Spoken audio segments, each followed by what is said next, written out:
Hey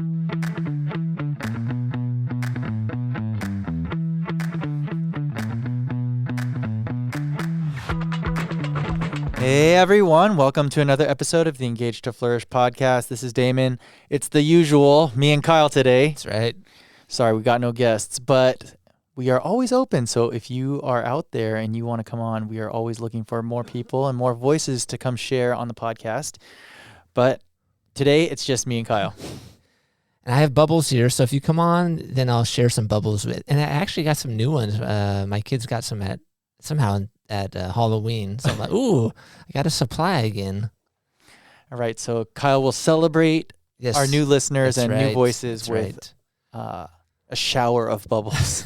All right, well, this past Sunday, we had a special guest share a little bit, and we had Pastor Peter come on, and he shared a little bit about some of the things that God's been highlighting to him recently, including his trip to Germany and just some of the other ways that the Lord has been helping him to see who he really is and kind of step deeper into his true identity.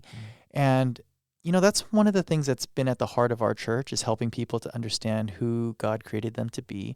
And one of the things that he kind of talked about that really stood out to me and was memorable is he said that in his journey, it seems like the Lord has been highlighting that he's restoring the image of God that was already placed in him from birth. And that's what the Lord has been taking him through, is recognizing the areas that have been damaged or harmed or,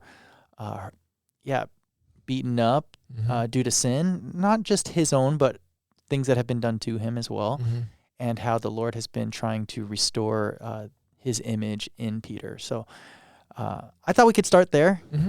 Kyle said he has a little bit more background information that he'd like to share too, and so I thought we could kick it off with what Pastor Peter said. Well, we Zoom with him generally once a month, so we hear some of the stories. So I know more of the background of his recent travels to Germany and that whole process. But I think it's really cool that the way the Lord is kind of just kind of cleaning up old messes that were there.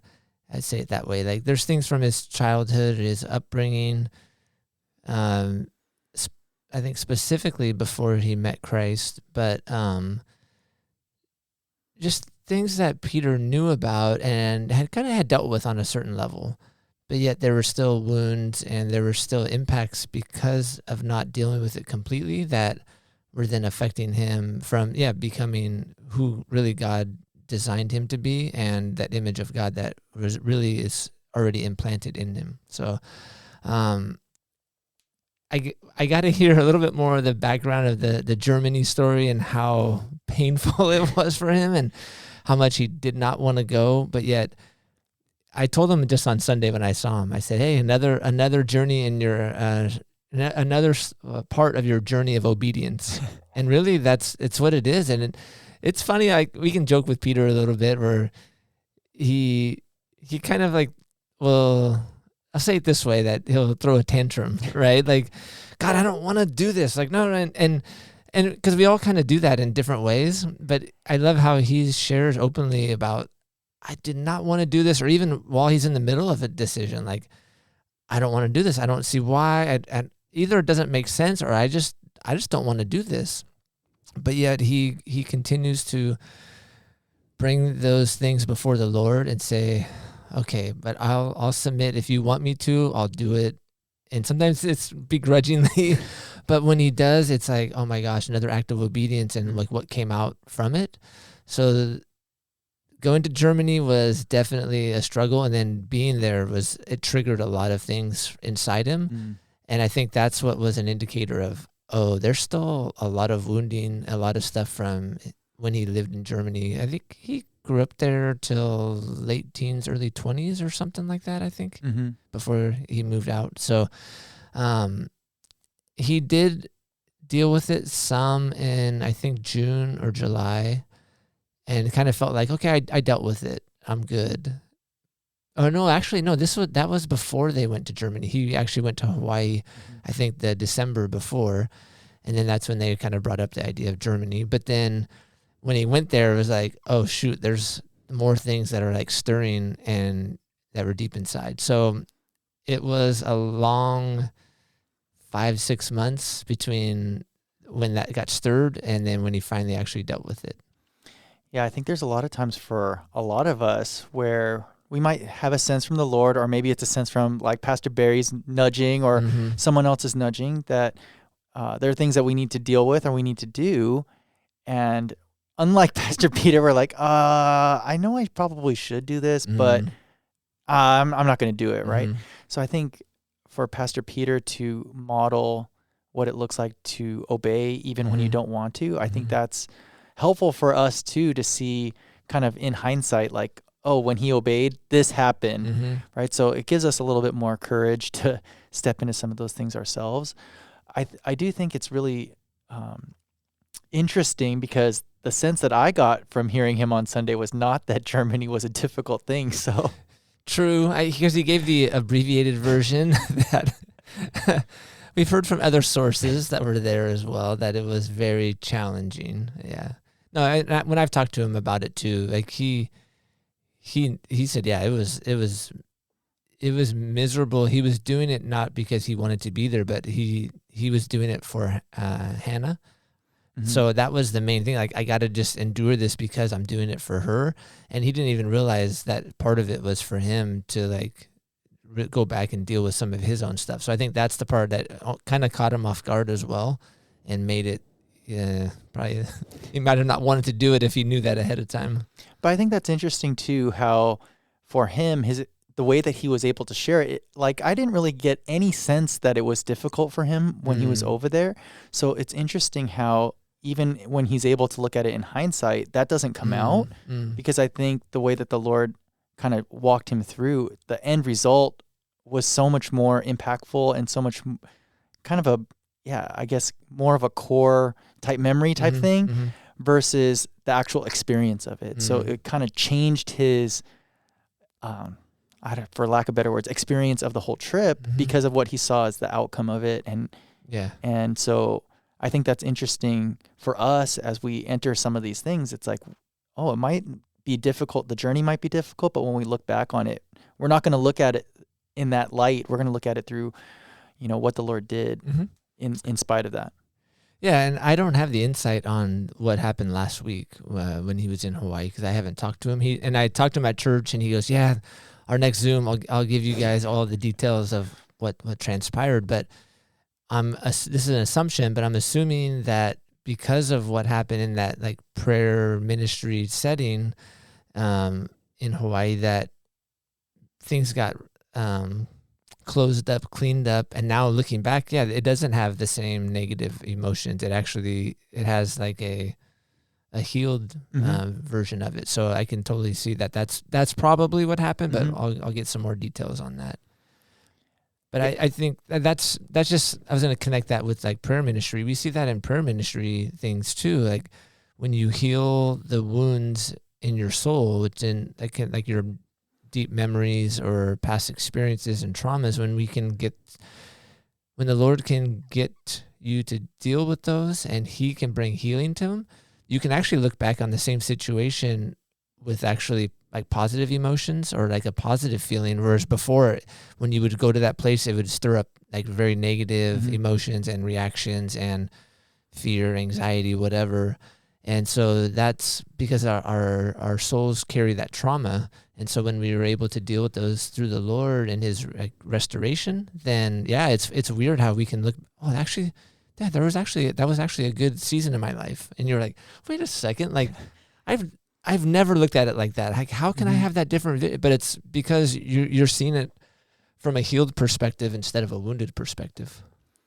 Yeah, and I just always remember being in the room when Hannah said, I would never change anything that happened in my life. And I was like, oh my gosh, how can she say that with the abuses that she went through? And how could she even say that? But, as you're talking about what it looks like to view things through a healed soul, like, it's like, oh, okay, that's where the Lord wants to take all of us, to a place where we're able to look back on our life and say, wow, I'm viewing it very differently than I did in the moment. Yeah, and I know on Sunday they couldn't share a whole lot. Pastor Barry went in a little bit more detail after Peter shared, but yeah, Hannah was born in Germany and then was trafficked. Her parents actually sold her into trafficking, and just the horrific thing. She shared the last couple of times she shared more open about different experiences, and I know it's only just a sliver of it, but it's devastating in some ways. And then, like you were just saying, like how she could say, I wouldn't change anything because of the way the Lord's restored her, that she can have like a positive outlook, but she can see things like, well, the Lord redeemed all of this, so that it doesn't even matter anymore. I don't want to change it. So yeah, just when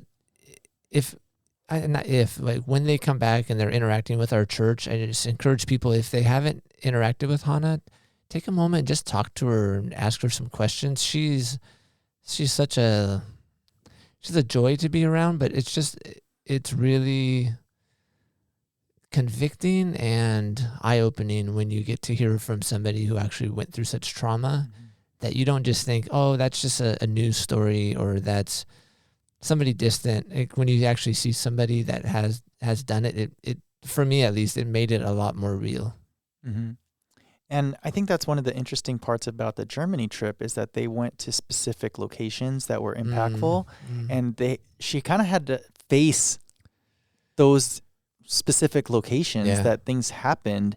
And so how many times are we kind of too afraid to address things in that space because we don't want to go there, but then we can't receive the healing because we're not willing to go there. Yeah, and just the courage she had, because she knew, or she felt like I think the conviction from the Lord that she needed to go back to face certain things to bring full closure and healing and restoration. Yeah, and knowing that she had to go back to these places, she didn't even remember necessarily where they were. And that's where it was really cool that the Lord used Peter. Like he gave, kind of Peter mentioned on Sunday, gave him, you're supposed to go to this city, this part of this city, and this. And then once they would get there, all of a sudden her memories would be like, oh yeah, I was trafficked in that church, or I was trafficked in that building, and this and that. And then, the Lord used Peter in that awesome way. To kind of help unlock things for Hannah. But yeah, just the I would say the courage, but also the determination that Hannah had, that I want to be whole. I don't want to be mostly whole or mostly healed, but the other parts, it's just too hard to get there. And obviously you have to go through certain steps, because some things that just take a process of time, but she wasn't willing to just say, no, I've got enough. I've come a long ways and I'm good enough. And so I think that's a reminder for all of us. There's generally always more things that we can clean up and go to, but the more we clean off the easy ones, then we start getting to the higher fruit that takes a ladder, takes a little more effort. There's the risk of, the ladder's a little unstable or whatever. I mean, it becomes a little bit bigger of a hurdle to overcome. Okay, so I'm curious from your perspective, since you are on a few of the different types of prayer ministry that our church offers, right? Because you do PMT, you do deliverance, right? And so how do you know as a prayee, how do you know when you're cleaned up? How do you know? So it's not just I'm constantly seeking more. Like how are you going to know when you don't need to go anymore? Or you know what? That's a good question. I think, we don't want to get in that cycle of this, I just constantly need more and more. I think that one of the indicators is the triggers. And if you've gotten to a place and you've dealt with certain things, and then it's part of it is walking it out after. So in the prayer session, we can have awesome, intimate times with the Lord, and he can bring healing to a part or a memory or that kind of thing. But if we then let that thing come back in and take hold, then it kind of can cancel out what was done. So you kind of have to walk it out in faith. Then I think Brett kind of shared that about his journey recently, about his own physical, emotional healing. but it's a choice then. So to kind of get back to your question, I think it's if the situations, the events, the people that used to trigger you aren't anymore, it's like, oh, that's an indicator that part's cleaned up. But then it's just kind of being aware of, okay, why am I being triggered by this or that? Like, what is it? And then it's just being self-aware of, oh, there's probably something underneath. And so then you go back in for, oh, I need another session. There's such and such happened. And in the sessions, it's really, we want to be Spirit-led. So the Spirit knows what's causing that. So you might have your own idea, like, oh, it's this person.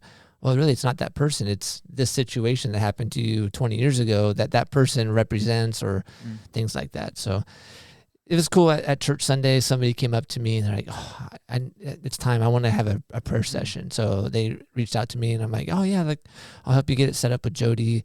And then I just asked a little bit why. And then the person was saying, hey, just something happened at home just this last week and it triggered something. And I'm like, why did I respond that way? That is weird. Like there's something else there. Like I don't want that. Like I want to clean that up. And so that's the kind of awareness of, oh, there's something under the surface, and I want the Lord to help me like get that dealt with. Okay, so as you're talking, other questions came to mind. It's right. Like, oh, I should bombard you with questions because I think this is actually would be helpful for people too. Yeah. So one of the things that Pastor Peter had mentioned that he had to deal with was the kind of the multiple Peters. Yeah. Right. And so speaking with Dean helped him to recognize like there's multiple areas that have been hurt, and how he's been able to cope with it is that he's kind of compartmentalized it or things like that, right? And so that could be how he was kind of referring to multiple Peters, right? So he's compartmentalized certain things into certain areas of his life. So, in our journey of healing, how do we know, like you just said, we might know that we're healed when those triggers aren't triggers in the same way that they were before. But how do we know potentially if some of those triggers have just been compartmentalized into a certain area, that they're still there, it hasn't been healed, but it's just we're not operating out of that compartment in that. Yeah, I think it'll still kind of rear its face in some ways. We've had it in sessions where, so this it's not multiple personalities. It's just like kind of different parts of your soul that are kind of connected with different eras of your life. So like your younger self, when your earliest memories, more like an adolescent self, like your adult self. Like if there's something from your younger self, like even your teenage or your adult self would be like, oh yeah, I'm good with that. I dealt with it. And especially on a rational level, oh yeah, I've already dealt with it. I've forgiven. I've done this and that. But the younger voice inside you is like, yeah, but I wasn't heard when that happened. I was abandoned. So there's still, you can see like it can be hard because you felt like I've dealt with it, but yet that still kind of triggers certain things. So it's kind of trying to get all of your whole heart synchronized, basically, instead of segmented, like you were talking about different compartments. So it can sound a little hokey or I guess a little bit new agey. So you have to be careful of how we're describing it, but it's not like some people have multiple personalities, but this is more of like your memories are in different time frames, so to speak. And those different time frames have different ways of coping and dealing with it. And if you don't go back to the actual memory, so this might be helpful too. In prayer sessions, a lot of times we ask the prayee to go to the earliest memory that they had of that type of situation. Because when you go to the earliest, that helps them clear up things afterwards, which kind of would make sense, right? If you go to when something happened when you were 5 years old and you kind of get that wound healed, then your kind of teenage way of seeing it would also shift and be like, oh, if that's how it was, then I see it differently as well. Whereas if you go to it from the teenage side, would see it a certain way, but it hasn't got to the root, then it's like, oh, so we always try to go back to the earliest, and then it actually, by default, a lot of times it just cleans up stuff without even having to do anything else. I'm laughing a little bit because when you're talking about it, I just think of Back to the Future 2. Oh. When they're in the future and it gets changed, right? And then he's like, oh, we got to go back to 1985. And the doc's like, if you go back to 1985, that's going to be the new 1985. We got to go back before that when the timeline got changed. It's like, oh, okay, that's what you're talking about. I mean, I want to hear your perspective too, but then I do want to tie in a little bit with the Switch on Your Brain book, because this aligns with actually science. It's not just like, oh, this sounds kind of hokey, whatever. It's like in the book, she talks a lot about, those memories are stored in our subconscious. So those, even the hurtful ones, the wounded ones, they're there and they're still, I say, alive, so to speak. Like they're still stirring inside us, but we don't think about them. They're kind of just there. But that's why they can trigger certain things, or certain things trigger those things to come out in our emotions and our reactions. But she, in the book, talks about when you can bring those to your conscious level and deal with them in a healthy way, then when they kind of go back into the subconscious, they're healed, and then they don't have the same hold on you. So it's very, like what we do in the prayer sessions, it aligns with the science behind how the brain and the memories and those kind of things work. Yeah, I think that was one of the things that stood out to me when I was reading the book, is that we do some of these things already as a church. And so it just made it so that, wow, the science is actually backing up what we're doing. So it's not like they're two totally different things. You know, a lot of times people think of, my faith and science are two opposite ends of the spectrum. It's like I either have faith or I believe in science. But it's cool the way that she's able to help us to understand that the science actually backs up our faith, especially in this one area regarding our mind. Yep. And, I think one of the things that has been kind of more at the forefront for me personally is recognizing the ways that the Lord wants to give us the mind of Christ. And so what does that actually look like, and how do we achieve that? Because I think there's a lot of things in a lot of ways that the world tries to point us in the other direction. And so how do we realign and kind of what Pastor Peter said, restore the image of God that's already in us? And it's interesting how many different stories have come out in the past week of just what it looks like to kind of walk in the ways of the world, right? And even things like, okay, I'll give you an example. So last week I went to Disneyland. Oh yeah, how was that, by the way? I haven't had a chance to ask you. It was really fun. It was fun. It was a good experience. But so I was walking. Okay, so it wasn't just a normal Disney day for Damon. If you want more details, you can ask him in person. Okay, yes, it wasn't a normal Disney day. But one of the things that happened was we were kind of getting ready to leave. We watched World of Color. The park was closing, so we're walking out. And I don't know why, I just look on the ground, and there's a $50 bill on the ground, right? And so I pick it up, and I'm like, okay, there's thousands of people here. There's no way for me to, who dropped the 50? Everybody's going to be saying that it's theirs, right? So I was like, okay, I'm just going to receive this as the Lord wanted to bless me today, right? But how many times are we in that situation where someone wants to bless us, or we get a blessing, and we're like, oh, I don't deserve this, or why I didn't earn this, or and it's like we're not able to receive the blessing as a blessing, right? And so, I think especially kind of as an Asian culture, that's abnormal for us to be able to receive blessings as blessings, right? It's like the stereotypical fight over the bill, right? And it's like, oh, how come you can't receive that, right? And so you have to earn it. Yeah, you have to earn it, or you have to be the one to prove that, it's kind of a flex if I'm the one that's paying the bill or whatever. But what if the Lord just wants to bless us, right? And so are we able to just receive it as a blessing? And so, I think that that's one of the areas that the way that the world has shaped us and culture has shaped us is that it's hard for us to receive blessings. So how do we receive from the Lord when he wants to bless us if we always feel like we have to earn it or we have to do something for it? We're not. And so then are we able to really live as children of God in the way that he designed us if we're not even able to receive the blessings that he wants to give us, right? And so I think that's one of the areas that the Lord wants to redeem and reshape and restore so that we, as children of God, are able to receive the blessings that he has for us and receive them as blessings and not just something like, oh, this is what God owes me because I did this, or this is what I should get because I sacrifice this, and you know, but really just being able to receive it as, oh, I'm God's child. He just wanted to bless me today. Yeah, and as you brought that up, it just makes me think of having a posture of expecting blessings.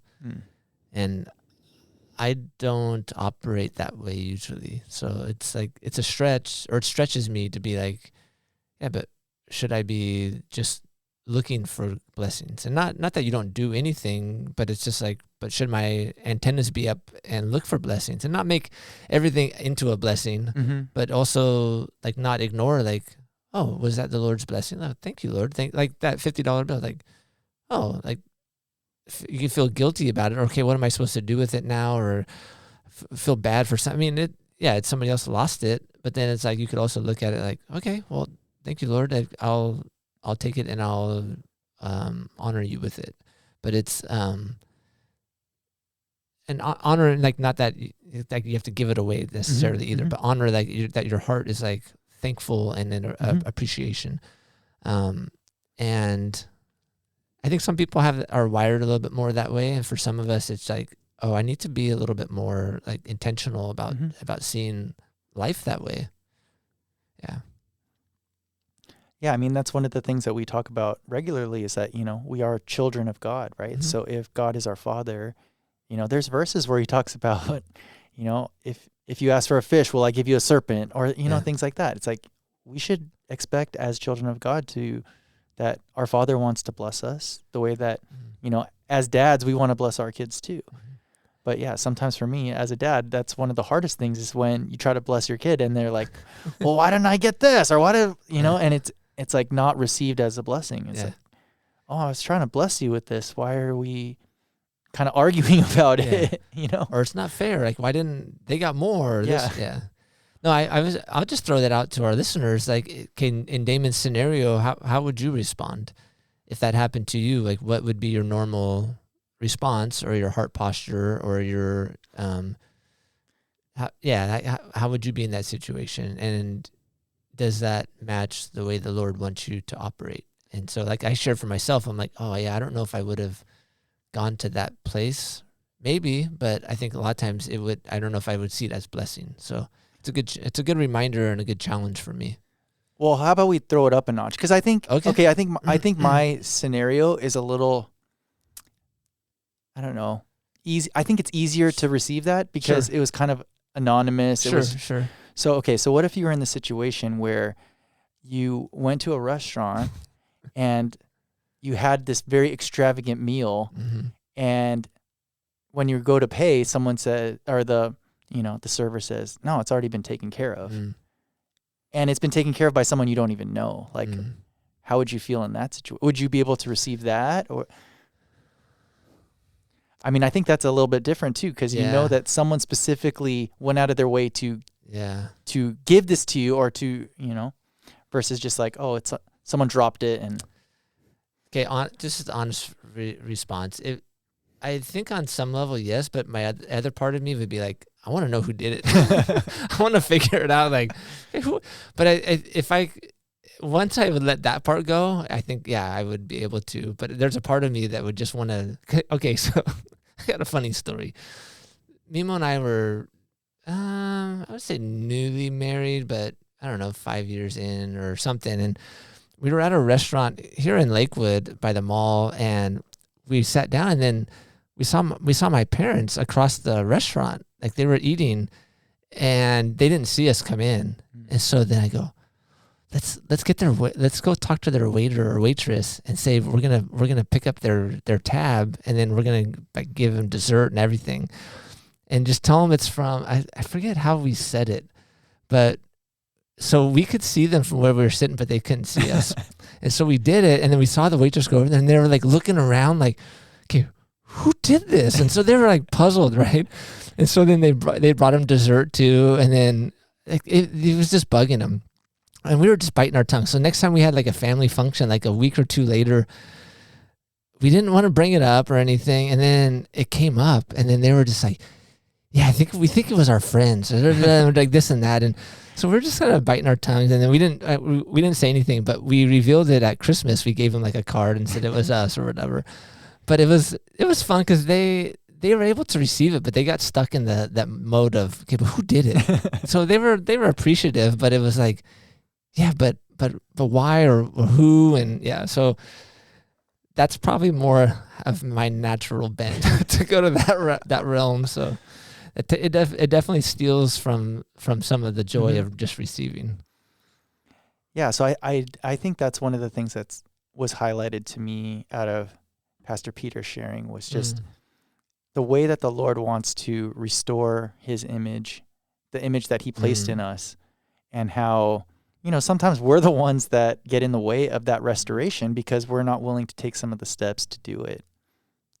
And just seeing it as it's a gift, like he just wants to give it to us. And if you get into the, but why, or what do I have to do? I'm not good enough. And we can go all those different realms. And then it's like, yeah, but you're just taking away from the gift now. Mm-hmm. Okay. Well, that was a long way. I don't think we were going to talk that long about that. I didn't think we were either. That was good. And then, Pastor Barry had an abbreviated sermon because I was just going to say, Pastor Peter talked. So, when he went up, the first thing that someone said to me was like, oh, let's see how long he goes. It's going to be a long service again. But Pastor Barry, continued our series on 1 John. So I want to give Pastor Barry props too, because he met with Peter on Friday. I wasn't able to make it. And so, but because of what Peter shared, it's like, our people need to hear this. So I really appreciate Barry's heart for our people. When there's things like that, testimonies that he thinks will be impactful, he put all that work into his message, but knowing that element was going to get added, that he'd have to adjust. Mm-hmm. And then, he had a bunch of stuff that he put work into that he didn't even get to share with us, but it's because his heart was like, no, but this is more important. Like he's humbled himself to be like, no, what Peter has to share, he's only here today. This needs to be shared. And so I'll submit, my time allotment because of that. And so I wanted to hear all the other stuff he shared, because there are pretty cool verses that he skipped over. I still think he did a really good job of what he shared, but I'm like, oh man, there's a lot still there. Yep. I mean, so I think that's some of the things that we were going to talk about to continue this episode, is just some of the passages that Pastor Barry skipped over. But I kind of did want to ask you about the video that Pastor Barry showed with the nail in the head. I thought that was pretty funny, but I do feel like it's very relevant to kind of what we just talked about, and then also, just how we go about life sometimes. Mm-hmm. Okay, so and Mimo was in the children's side, so she watched it the next day, and then she said something. She said a comment about it. And I'm like, oh yeah, and then the nail video, I want to show that to the kids, and I think it's funny. And then she goes, I think we've seen that at church before, or somebody shared that before. Or no, she didn't say at church. She's like, I think somebody shared that before. And when I went and looked online, it's like 13 years old. It's like an old video. So I'm like, yeah, maybe, but I'm like, I don't remember seeing that at church before. So somewhere, she saw it somewhere. But so in the video, if you haven't watched it yet, there's a person who has... It's a couple. It's a couple, and the female is complaining about some pain and head pain symptoms. Head pain and like anxiety and certain things and pressure in her head. Yeah. And, some things that a lot of us probably share or complain about. Mm-hmm. And then it turns out she has a nail in her head. So yeah, in the video you see it. Yeah. And the guy's like, okay, we'll go. Sorry. Yeah. And so, the male in the video says like, oh, I think you have a nail in your head. And she's like, no, it's not the nail. It's this and this and this and this and this and the pressure and these situations that are going on. And he's like, no, I think it's, and she's like, no, can you quit it with the nail? And no, stop trying to fix it. Yeah. You're not hearing me. Stop trying to fix it. And things like that. And he's like, I think it would be solved if you just took the nail out. And she's like, it's not about that, right? And so how many times are we then at the not end recognizing? Okay, and then they go to hug, and then when he goes to hug her, he hits the nail with his forehead. Ouch! That was a funny ending. Sorry, yeah, but how many times? Yeah, how many times do we kind of miss what the actual issue is because we're kind of looking in a different direction or looking at something else? We're focused on the symptoms and not the issue. Yeah. Yes. It totally ties in with what we were just talking about, and I think to me it's the symptoms or the triggers or those they're indicators of there's a root cause or there's a root issue. And when we can just be focused on the symptoms, then it's hard because it's kind of like what Western medicine ends up going towards. There's symptoms and we'll give you a medication to deal with the symptom. And okay, yeah, it brings relief. So like I've dealt with back and neck issues like for a long time, a big part of my life. And I went through a big season. Well, I'd go with a chiropractor and do different things. But a big part is I just then relied on pain medicine. So I take an Advil, take Tylenol. It's like, oh, I'm going to go play golf. It's going to be really sore. I'm like, okay, I'll just do that. Oh, I'll make it through. And then like later it wears off. Oh man, I'm sore today.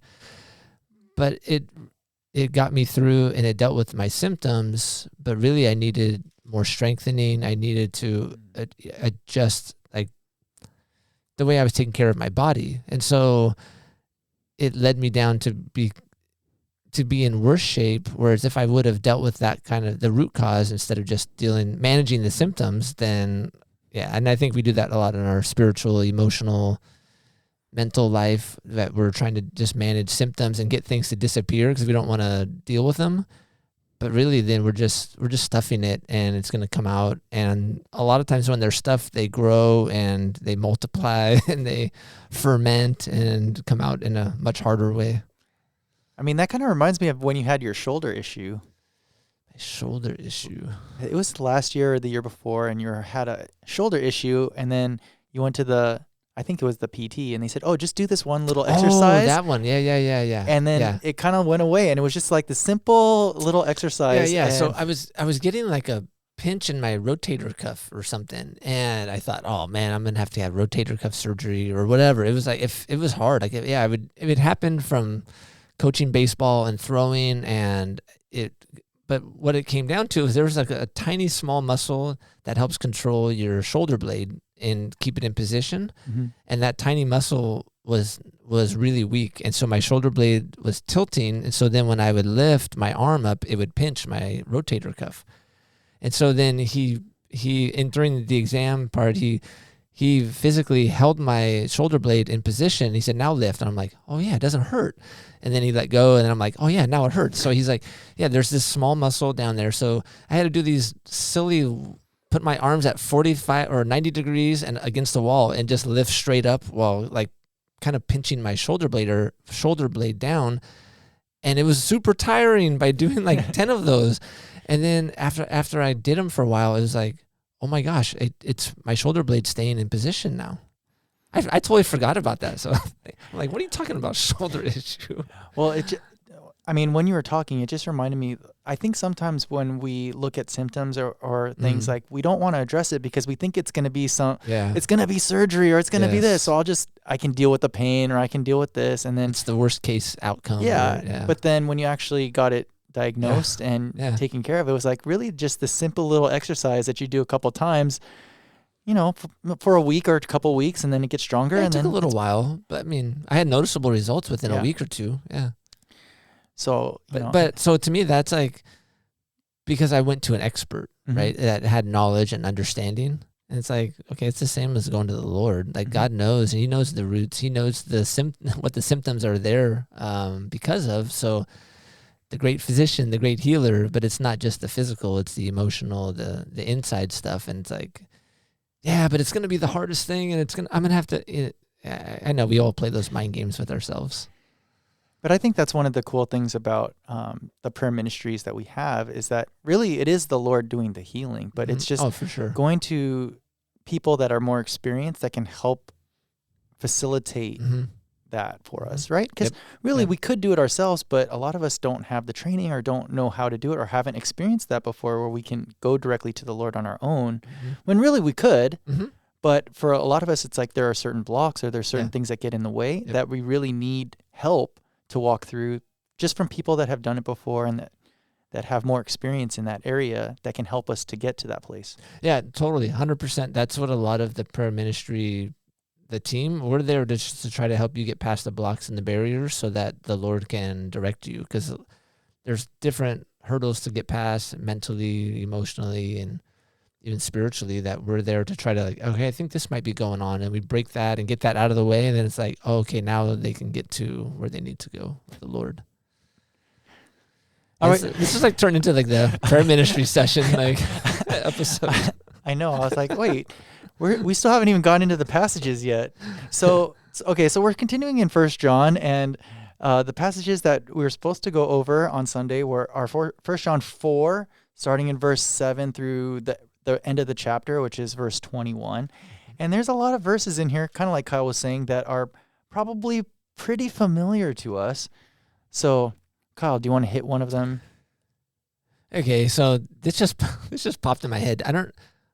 A lot of people probably don't remember this. I don't think you would probably know. Do you know Salty the Salty? I do know Salty. The Psalter hymnal or whatever. Yes. Yeah. It was a kid's like character. VBS, like a VBS thing, or that's where when I got introduced to it, it was through VBS. So for those of you that are my age, it is like Barney, yes. It's like Barney for Christians. Yes.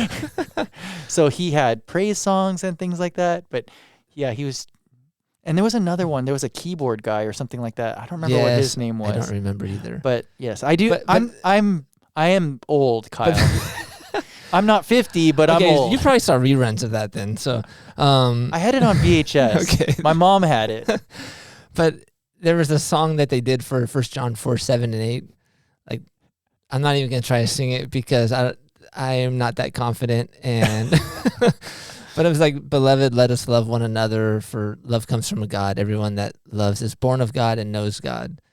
He that loves God is, I forget the rest of the lyrics. I'm trying to do it without reading the actual verse, but then it's that's pretty good. That it's stuck in your head. Totally stuck in my head, 40 plus years, but with the tune. And so I'm like, oh yeah. So first, and then it's 1 John 4, 7, and 8. So like I remember that verse because of that, right? Mm-hmm. Kids learn with pneumatic tools and stuff like that. So yeah, that verse is always a popular verse in my head. Like I can always find that one because of that song. But yeah, it's just a good reminder that when we are born of God and God takes over our heart and takes possession of our heart, then love just flows out. And that's like we love each other because of that. So that whole first section, 7 through, I don't know, like 12 or so, it's kind of just describing, or this whole section really is describing about what living as, or God living through us and in us, and how that manifests itself through love. Yeah, it's really a picture of what love should look like, right? And then Pastor Barry gave at the end of his message that the picture of Jesus, right? And that's really what love is. It's a sacrificial love. It's a choice, and it's very different than the way that the world loves, right? And so, yeah, I think that's where for a lot of people it gets kind of muddy, because the way that the world loves is very different than the way that God loves.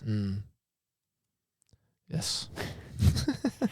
And we're just kind of bombarded with the media, social media, just throughout, kind of arguments towards the world's version of love, right? It's like there's not grace and truth in the world's version of love. It's fully grace, right? And so I think that's one of the things that we've been really kind of talking about a lot on the podcast and at church is, God's love, the most loving thing for him is when grace and truth are walking in that tension, right? And the way that the world loves, it's very different than that, because it's kind of not acknowledging the truth. And so for us, those are some of the things that we want to make sure that we're continuously surrounding ourselves with, is both grace and truth, because that's really where love is. Yeah, I think it's understanding that love doesn't have just one aspect. Love isn't just grace, and even love isn't just truth. It's justice, it's peace. I mean, there's so many, you can bring all these different aspects into making love more fully understandable the way God is. And I'm trying to say that, but I think those things are all also characteristics of God, but I think they get brought into kind of what love is. And the reason I bring that up is because the world has just a different view of love. And when we use just the word love by itself, I think we have to be careful of understanding. Like, we went through that season of just clarifying definitions. Like, well, what do you mean by love? So I think when we're describing it from the biblical text, when we're doing that even with in a worldly setting, we have to be clear on what we're describing as love and making sure that it's not getting diluted by how the world says what love is. Because like in verse 16, it says God is love. And I know in the world sometimes, oh yeah, God is love. And then love is God. And then that's like, oh, but what do you mean by that? And what are you trying to say through that? And so that's where, oh yeah, that sounds good. God is love. Love is God. But it's like, oh, then love becomes like a God to us. And then especially what's your definition of love? Then that becomes like what God is. And so. Yeah. And I think. Sorry, that was some rambling. Now you can clean it up for me. Well, I think as we're talking, one of the things that the world focuses on when it talks about love is feelings and feeling good. Right. And so when things feel good, then that's love. When things don't feel good anymore, then that's not love anymore. It's not loving. And so that's where the truth side comes in too, because it's like, okay, so is it loving if my kid is about to run in the middle of the street and get hit by a car, if I don't tell him to stop, right? Like, oh, he wants to do that. Okay, let him do it. Like, that's not loving of me to let him continue to do that, right? And so there are aspects of truth involved that actually point us more to something that's loving than when we don't acknowledge that.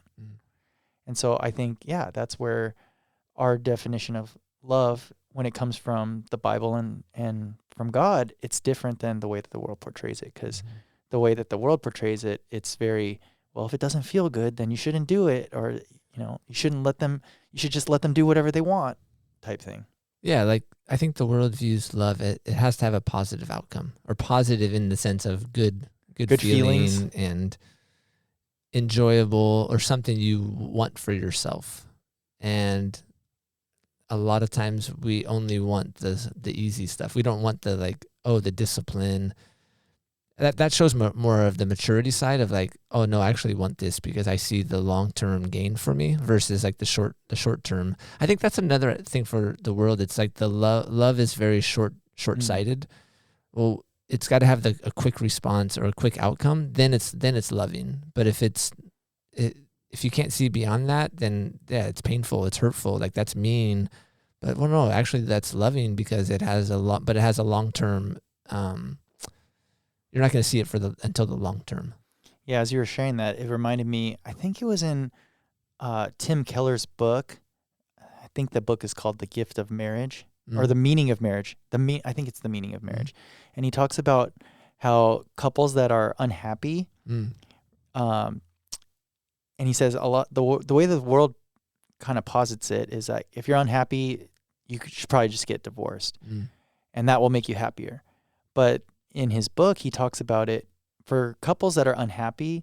A lot of times, like if you look at them, like if they stick it out, 5 years later, they're happy.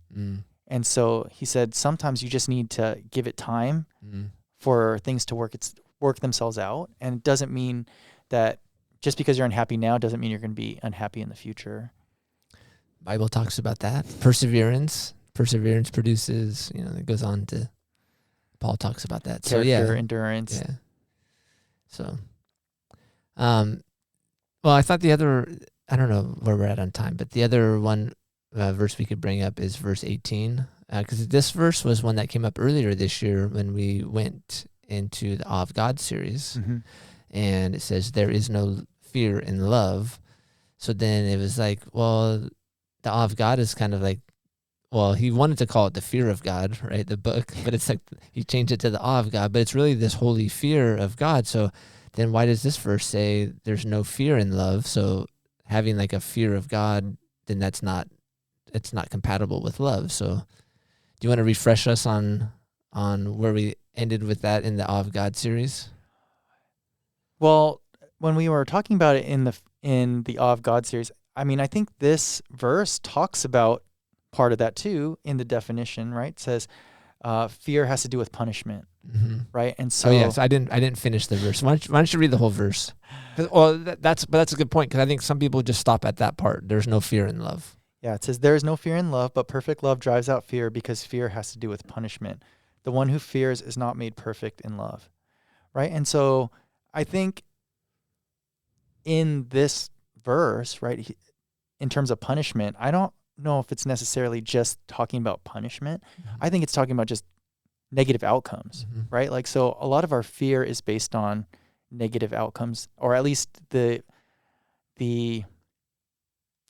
anxiousness of what potentially could become a negative outcome, right? And so when we're talking about fear of the Lord, and we're talking about this type of fear, they're different, right? And so I do like how he talked about it in terms of the awe of God, because I think that does give us that picture. But I do feel like, it's been written about in the Bible. Like, I keep coming to Isaiah when he experiences the Lord, right? He falls to his knees and he's like, I'm unworthy. I'm a man of unclean lips. Like, I shouldn't even be here. How can I be in the presence of such a holy God, right? I do feel like we haven't, okay, I'm not going to say we, because I do think there are people that have, but many people have not experienced that personal encounter with the Lord, where just his presence just brings us to a correct realization of who we are, right? And so it's not a fear of like fear in terms of, oh, I'm going to get punished, I'm going to get hurt, something bad is going to happen to me. But it's more like, wow, how big is God? How great is God? And how small am I, right? It's like, if you have an ant and it sees a person, it's like, they might not necessarily think the person is going to step on them, but they might be like, oh, this person's way bigger than me, Yeah, I think what you're describing to me is like, it's that the holy reverence, the holy aspect of, like that divine, perfect God creator. It's like, wow, there is a fear that comes with that of, wow, I'm not worthy to be in your presence. That kind of sense. Yeah, I definitely, I don't know if to say that verse has been like a life verse for me, but I dealt with fear as one of my main struggles growing up. And so that verse brought me a lot of peace. Like, not that there's no fear in love, but it's that perfect love drives out fear. And so really for me, it's always been, okay, I want to experience and live more from understanding God's perfect love, because I know the more I have that, it's basically squeezes out the type of fear that God doesn't want in my life, and I don't want it in my life. So, that I wanted to hear Pastor Barry's take, and like, even, we talked about it in the spring through that book, but I want to hear another visit to that verse. So I'll have to ask him separately, or we should have tried to get him on to. This would have been a good week to bring in extra stuff, but I know he's had a busy week this week.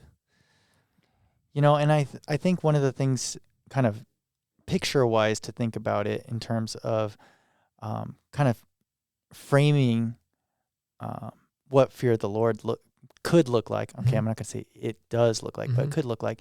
It's like, okay, so if you're David, right, and you're facing Goliath, and you think that God is small, right, then Goliath is going to look super huge, right? But in David's perspective, God is huge, right? So it's like, okay, the Lord is on my side. It's not going to be me taking on Goliath. It's me and the Lord taking on Goliath, right? And so his proper perspective of who the Lord is actually made this giant that made everybody else afraid, him not afraid of it, right? And so because he had the Lord in the proper perspective, he wasn't afraid of this giant that, everybody else was trembling over. And here's this little shepherd boy who, was the smallest one. His dad didn't even want to acknowledge him and bring him in when Samuel was going to anoint one of his sons, he didn't even want to show off David at all because he was the smallest and the youngest, right? But he had the Lord in the proper perspective, so that the thing that scared everybody else he wasn't afraid of it. Yeah, it's good. While you're describing that, I'm like, oh, okay, it's good the way he operated in that, because it was an assignment from the Lord, or it was like a calling from the Lord. If it wouldn't have been, oh, he's fearless. It's like, oh no, he's stupid. Yeah. Right? Because if he went outside of what the Lord was asking him, then he was doing it on his own, right? And then his own strength, his own understanding doesn't match. And it's like, okay, that's foolish. Could you still have a good outcome? Possibly, but there's a difference where, like you said, he had confidence because that fear was taken away, because God told me, or God gave me this conviction to go do this, and he'll be with me. Then that's a whole different type of approach. Yeah. So we want all of you to have the correct view of who God is. And, I think for us, part of it's just being self-aware of how do we view the Lord, right? And so if you are able to view him in a similar way to David, if that's not, maybe that's a time for you to, like we talked about at the beginning, to try to find out where the root of that is and see if you can address it. And if you can't address it on your own or with the Lord on your own, then maybe that's time to seek out a prayer ministry so that they can help facilitate that experience too. And I mean, even I think another aspect of that is not just knowing who the Lord is, but how do you hear him, right? Because like David would have had to have been pretty confident that, oh no, God wants me to go fight Goliath, right? But it shows that, like, like hearing God's voice class that Pastor Barry offers, it's important, because if we don't know with more certainty that, oh, that was the Lord's voice speaking to me, it's hard to act on it. And in connection with that, sometimes those things we haven't dealt with keep us from that clear communication with the Lord, because there's other voices, or there's other barriers or distractions that are then hindering his voice either coming through at all, or they're muddying the signal or even distorting it. So yeah, how that all is connected. Yes. Amen. Preach. Okay, so the only other verse I thought was, if you could talk about, but if you have another one, that's good too, was verse 19. We love because he first loved us. So I want to get your take on that. For me, I'll give you a little time to think about it. For me, it's just a reminder that if we're not receiving God's love first, it's hard to go out and love, because it talks about, loving. The Bible talks about loving your enemies, being the first one to go out. Not reciprocating love is much easier, but if we have to go love when there's somebody that's even against us or that's causing us pain or hurt, that's a much harder place to be in. But I like how this verse is so short and sweet. We love because he first loved us. So when we recognize and value what Christ did for us on the cross, it's like, oh man, like what do I have to complain about this person, their attitude, or them not respecting me, or blah blah blah, whatever it is. It's like, yeah, but look what the Lord did to me. Like, because he did that to me, now I can go put up with whatever, and not just to put up, but it's like more of that mentality of like, hey man, stop sulking and waiting for somebody else to like be the first one. Like, hey, we love now because we already received God's love.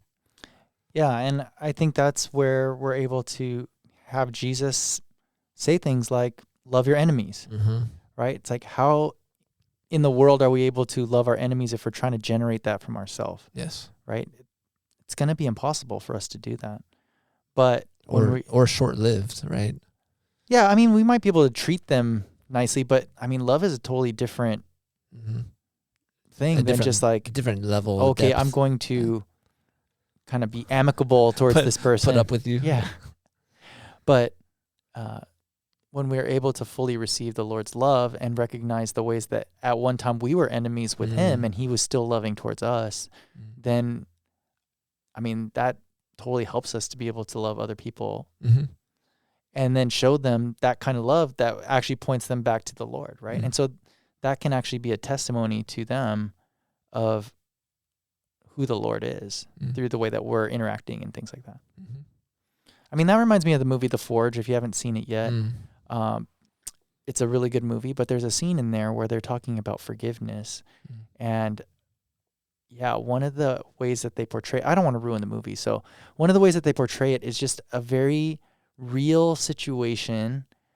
And it's a movie too, so it's fiction, so it's not, this is not legit, or it's legit, but it's not legit in that it actually happened. Right. But it is a movie. So in the scene, they're talking about how kind of one of the main characters was able to forgive a situation. And it's like, how, if that happened to someone else, like, how would they be able to do it? And he kind of walks through, like, it's because of the Lord. Right. And so it's just very different. It's a way that it's difficult for people to understand how that kind of love actually works. But that's who God is. His love is difficult to understand, but when you're able to receive it, then we're able to give it. I think for me, just to share with the listeners, it's a journey too. So understanding and then operating from our new depth of understanding of God's love. It's an ongoing journey. So don't feel like I'm never going to get there or that's too hard. Like, just, it's little by little, and those things kind of build on each other. So yeah, don't be discouraged of like, I can't get there, or it's just too hard. Just deal with the thing in front of you, and then as you deal with that, it'll unlock new things. Yeah, and that's why I think it's been really good for us to go through 1 John, because it helps us to have a kind of a fuller picture of what love is and what it looks like to walk in both light and in love, right? So in grace and in truth, because really that's the picture of what love is. And I really liked it. I don't remember who it was. Oh, it was when we did Messy Grace. When we talked about Messy Grace, and he was talking about the picture of love is really Jesus on the cross, and he's holding tightly. That's why his arms are stretched out to grace and truth at the same time, right? And, he could have died in many other ways, but to be crucified on the cross with his arms outreached like that, it's really Jesus holding firm to the truth that we need to be delivered from our sin, because sin is not a good thing, right? But then at the same time, to be able to have the grace and hold on to grace that he's able to give to us too. So, and when we look at Jesus, that's our picture of love. And so, yeah, I think it's really appropriate that Pastor Barry closed off his message with the picture of Jesus. Yeah, no, I agree. Maybe we'll try and get him on to share some of the other insights, because he did say, well, maybe I'll just share this stuff at a future message or something. But yeah, I'm curious to see what his thoughts are on those other passages or other verses. All right, so if you want Pastor Barry to come on, you should bug him and say that it's time for him to come back on, because, yeah, it's been a while since Pastor Barry's been on. So it'd be good to hear from him on the podcast. Well, we are running up a little bit on time. So, Kyle, do you have any closing thoughts? No, not really. I mean, I like what you just said about remembering the whole 1 John series. It's good to think back, like, oh yeah, this has been, a month and a half ish, or be like 2 months by the time we get done with it. That, yeah, it hopefully has been a stretch, a little bit of deepening our understanding of love and how that matches with truth. So, I'm excited for, this coming week we have Pastor Robert, but then we have our Thanksgiving service coming up too, and that's always a fun one. And yeah, I'm excited for how we'll do that one this coming year. I don't know if we did this or not. It's been a long episode, actually. We were kind of heading in thinking, oh, this might be short. We don't know what we're going to talk about. But did you want to give a shout out? Oh, yes. Thank you. Thank you. I was like, did we do this already? I know. I was like, we should have done that at the beginning. I did want to give a shout out to Christine Oyakawa. She sent a nice affirming email from our episode last week. So some things that she really appreciated. And so, Christine, thanks for your words of encouragement. And thanks for listening too. Thanks for being a faithful listener. But yeah, your words of encouragement were a blessing to me. And I talked to Damon about it this morning to him as well. And yeah, just wanted to give a shout out to you. Thanks for that. And glad that we could be a blessing to you as well. All right, that wraps up this episode. Thanks for listening. We appreciate you all. Just like we appreciate Christine, we appreciate all you listeners. So until next time, may you experience God's heart for you to flourish in every season.